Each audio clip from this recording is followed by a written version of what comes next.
Tudo o que um homem alcança e tudo o que ele deixa de alcançar é o resultado direto de seus próprios pensamentos. Em um universo justamente ordenado, onde a perda do equilíbrio significaria destruição total, a responsabilidade individual deve ser absoluta. A fraqueza e a força de um homem, a pureza e a impureza são suas e não de outro homem. São provocadas por ele mesmo e não por outro, e só podem ser alteradas por ele mesmo, nunca por outro. Sua condição também é sua e não de outro homem. Seu sofrimento e sua felicidade evoluem de dentro. Como ele pensa, assim ele é. Como ele continua a pensar, assim ele permanece. Um homem forte não pode ajudar o mais fraco, a menos que este esteja disposto a ser ajudado. E mesmo assim, o homem fraco deve se tornar forte por si mesmo. Ele deve, por seus próprios esforços, desenvolver a força que admira em outro. Ninguém, além de si mesmo, pode alterar sua condição.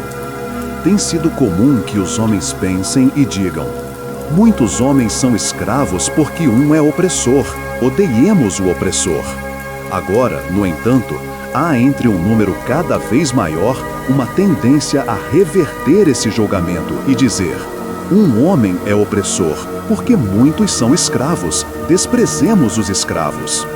A verdade é que opressor e escravo cooperam na ignorância. E embora pareçam afligir-se mutuamente, na realidade estão afligindo-se.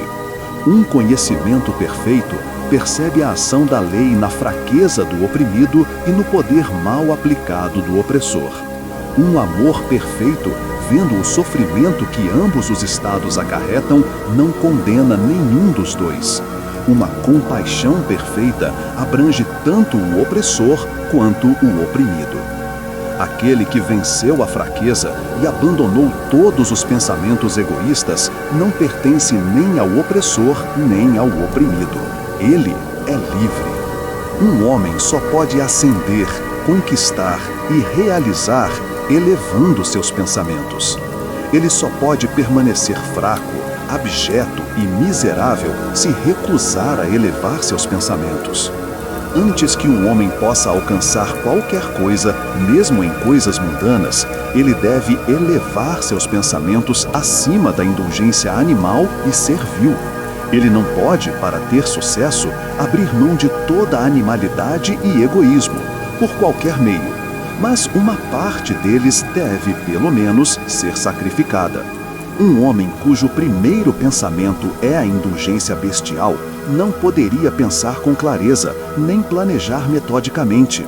Ele não poderia encontrar e desenvolver seus recursos latentes e fracassaria em qualquer empreendimento.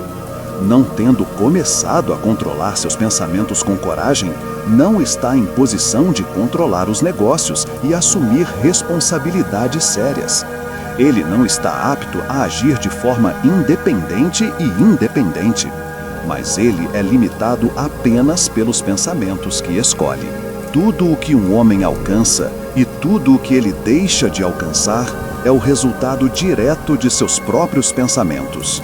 Em um universo justamente ordenado, onde a perda do equilíbrio significaria destruição total, a responsabilidade individual deve ser absoluta. A fraqueza e a força de um homem, a pureza e a impureza são suas e não de outro homem. São provocadas por ele mesmo e não por outro, e só podem ser alteradas por ele mesmo, nunca por outro. Sua condição também é sua e não de outro homem. Seu sofrimento e sua felicidade evoluem de dentro. Como ele pensa, assim ele é. Como ele continua a pensar, assim ele permanece.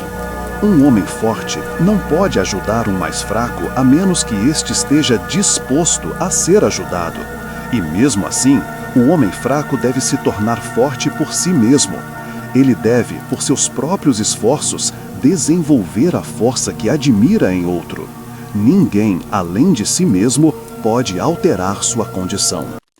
Tem sido comum que os homens pensem e digam: muitos homens são escravos porque um é opressor, odiemos o opressor.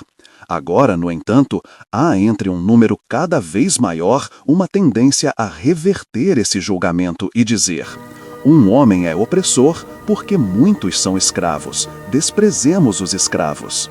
A verdade é que opressor e escravo cooperam na ignorância, e embora pareçam afligir-se mutuamente, na realidade estão afligindo-se.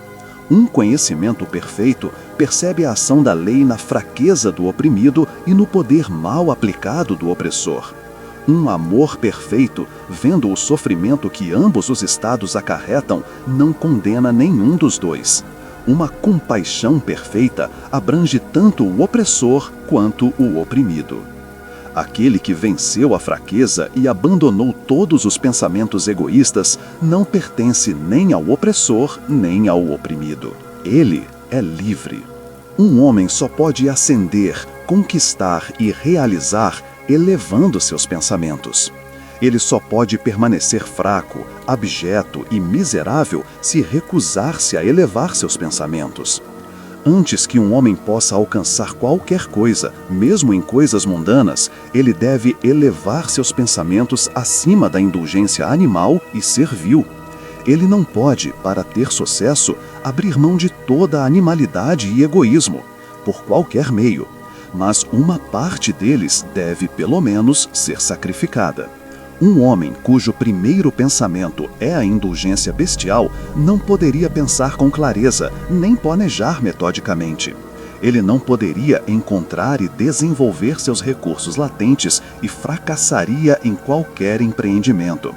Não tendo começado a controlar seus pensamentos com coragem, não está em posição de controlar os negócios e assumir responsabilidades sérias. Ele não está apto a agir de forma independente e independente, mas ele é limitado apenas pelos pensamentos que escolhe.